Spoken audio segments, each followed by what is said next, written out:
Okay, thank you. এখন আসুন আমরা একটা ট্রেনিং সেশনে যাই। আমাদের সাথে জয়েন করেছেন ইঞ্জিনিয়ার কায়সার আহমেদ নাহিদ। তো কায়সার আহমেদের কাছে আমরা এখন জানবো, দেখি আজকে উনি কী শিখলেন।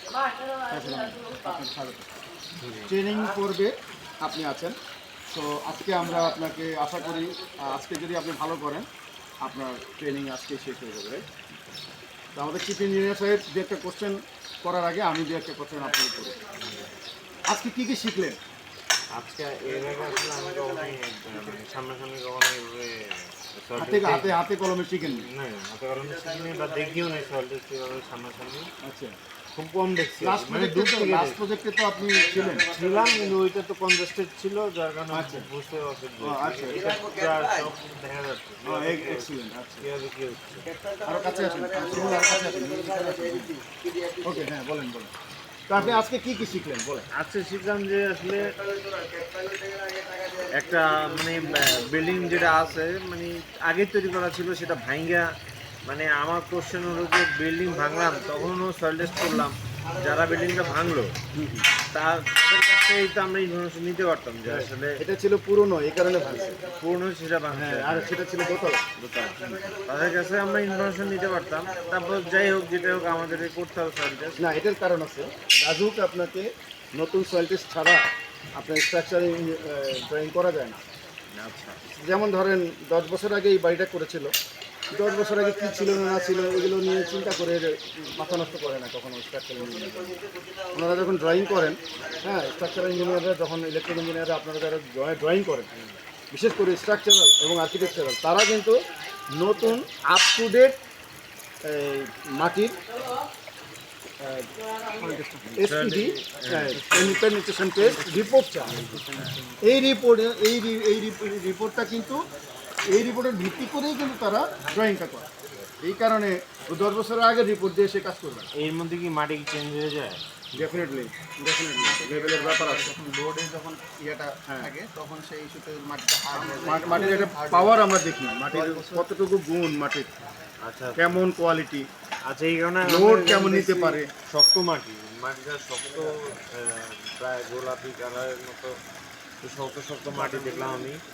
হ্যাঁ, ঠিক আছে, আমরা এটাই আপনাকে কোশ্চেন করলাম যে আজকে আপনি কী কী শিখলেন। আজকে আমি আসলে অনেক কিছু শিখছি। আমি সামনাসামনি কখনো এরকম মাটি দেখিনি। ওকে, মাটি স্যাম্পল দেখিনি। আচ্ছা আচ্ছা।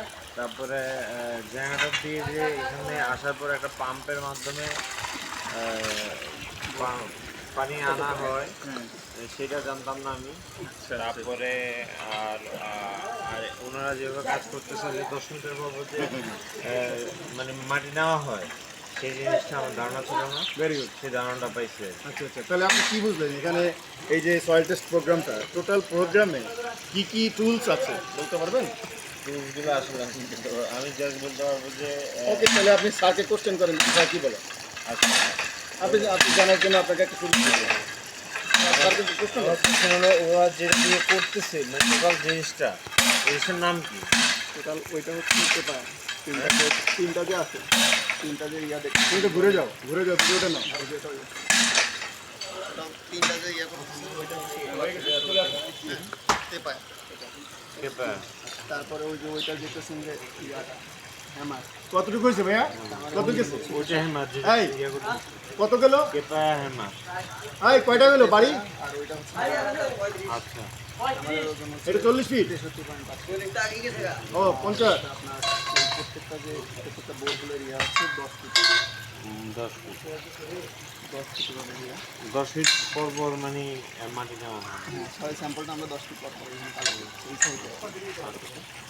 আর বাকি ইনস্ট্রুমেন্ট কিছু আছে, স্যাম্পলার আছে। 10 ফিট পরে যখন মাটিটা ওয়াশ করে বোরহোল ওয়াশ করার পরে তারপরে আমরা যে স্যাম্পলটা কালেক্ট করার সময় স্যাম্পলটা কিভাবে কালেক্ট করে? ওই যে দেখেন এরা এখন স্যাম্পলের জন্য কালেক্ট করবে। স্যাম্পলের জন্য ঘুরে ঘুরে মাটি নিয়ে আসবে। এই যে ওই যে পাইপটা একটা ফিল্টার দেখেন, তাকান দেখেন। তুমি ঘুরো এটা এটা মানে 40 ফিট। একবারে 40 ফিটও হয়। এটা 10 ফিট করে। হ্যাঁ 10 ফিট করে ওইটা অ্যাড করে। ওই দেখেন এক একটা পাইপ এই যে এক একটা পাইপ 10 ফিট। তারপরে আপনি স্যাম্পলার যে এটা ইয়ে করেন স্যাম্পলারটা নিতে এটার নাম কি কিয়াম? কায় এর স্ট্যান্ডার্ড নাম কি বললেন? কেপায় আর তেপায়া আর এটা হলো হেমার।